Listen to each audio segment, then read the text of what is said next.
یا سیدی ان دنوں قاری مصلح الدین رحمۃ اللہ تعالی علیہ کے عرس کی تقریبات جاری ہیں، تو آپ کا ان سے تعلق کیسا تھا؟ کچھ ان کے بارے میں اگر ہمیں بتائیں۔ تو میں ان کو بہت زمانے سے جانتا ہوں۔ یہ پہلے اخوند مسجد کھارا در میں امامت فرماتے تھے، ان دنوں بھی میں وہاں جاتا تھا۔ تاہم یہ کہ پھر یہ مصلح الدین گارڈن میں انہوں نے امامت شروع کی، مولانا قاری مصلح الدین صاحب رحمۃ اللہ علیہ نے۔ یہ صدر الشریعہ مولانا امجد علی اعظمی جنہوں نے بہار شریعت لکھی ہے، یہ ان کے مرید تھے۔ ان کو اپنے پیر سے تو محبت سب کو ہوتی ہے، ہونی بھی چاہیے۔ ان کو اسی محبت تھی کہ دارالعلوم امجدیہ جو ان کے پیر صاحب کے نام پر، حضرت مولانا امجد علی صاحب کے نام پر ہے، عالمگیر روڈ کراچی پر، تو یہ وہاں فقہ پڑھاتے تھے۔ اور جو میری معلومات بتا رہا ہوں کہ آخر تک انہوں نے کبھی وہاں سے تنخواہ نہیں لی کہ میرے پیر کے نام کا مدرسہ ہے، یہ ایسے تھے۔ الحمدللہ فی سبیل اللہ پڑھاتے رہے، اور پھر یہ کہ پڑھایا بھی استقامت کے ساتھ۔ یہ نہیں کہ ہم اگر کسی کو مدرس رکھ لیں تو وہ ہمارا محسن بن جائے جب چاہے آئے، نہیں، یہ پڑھاتے رہے سمجھے قاری صاحب رحمۃ اللہ علیہ۔ تو میں ان کی خدمت میں بہت حاضریاں دی ہیں، اور میں نے کچھ نہ کچھ ان سے عربی بھی پڑھی ہے۔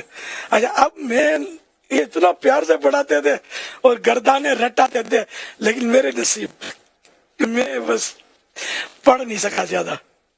ہم وہ پڑھتے تھے انشاءاللہ عربیہ، شاید یہ پتہ نہیں بغیر کتاب کے زبانی پڑھاتے تھے، شاید بغیر کتاب کے زبانی پڑھاتے تھے، وہ گردانے رٹاتے تھے، فاعلہ فاعلو فاعلہ، تو یہ سب یہ گردانے یہ رٹاتے تھے کہ اگر یہ پکی ہو گئی آگے عربی آسان ہو جائے گی۔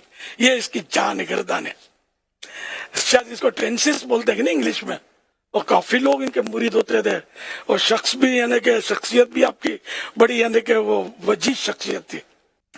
کبھی ایسا بھی ہوا ہے کہ ان کو کہیں جانا ہو تو مجھے سونپ کر گئے تھے مسجد میں، ان کو بیان ان کا تھا، تو پھر کوئی عذر ہو گیا، ان کا جانا ہوا کہیں تو مجھے سونپ کر گئے تھے۔ تو ایک بیان تو مجھے یاد پڑتا ہے کہ ان کی جگہ میں نے کیا تھا مصلح الدین گارڈن مسجد میں۔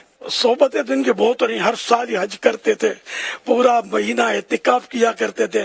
اور میں نے زندگی میں پہلی بار اعتکاف کیا، اس وقت یہ پورا مہینہ نہیں کرتے تھے غالباً، تو میں نے اعتکاف کیا نور مسجد میں، میری امامت تھی، تو پہلا اعتکاف تھا۔ اب وہ کھلی فضا میں سونے کا عادی نہیں تھا، میں اوپر میں نے اعتکاف کیا تھا۔ اب وہ اوپر دوسری منزل پر اکیلا پڑا ہوں، اور کھڑکیاں بھی نہیں تھی اس کی مسجد کی۔ اب وہ کبوتر پھڑ پھڑائیں پاؤں، اپنے پر آنکھ کھل جائے، سو نہیں سکتا تھا میں۔ گنجان آبادی، تو وہاں مطلب یہ کہ 10 دن آخری کا اعتکاف کیا تھا میں نے پہلی وقت، پہلے اشارے کا۔ تو میں مطلب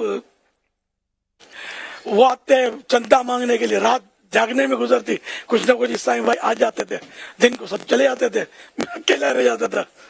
تو اب یہ کہ وہ آتے تھے، وہ چندے کے اعلانات کرتے تھے مائک پر، اور میں سو نہیں سکتا تھا۔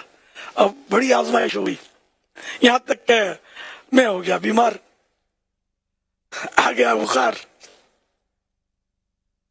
اور پہلا اعتکاف، اب میں کیا کروں؟ شاید قریب تھا کہ میں دل چھوڑ جاتا، تو اللہ کا کرم ہوا کہ قاری مصلح الدین صاحب رحمۃ اللہ علیہ میرے پاس تشریف لے آئے۔ ان کو کسی نے بولا ہوگا کہ الیاس اعتکاف میں بیچارہ بیمار ہو گیا ہے، تو مجھ سے محبت فرماتے تھے، تو یہ تشریف لے آئے، اور مجھے کوئی دلاسا وغیرہ ادھر دیا ہوگا انڈرسٹوڈ، جب تشریف لائے تھے تو یوں پھر میں نے دل پکڑ لیا گیا، اور میرے اعتکاف جو بھی تھا وہ 10 دن میں نے وہاں الحمدللہ پورا کرنے میں کامیابی حاصل ہوئی۔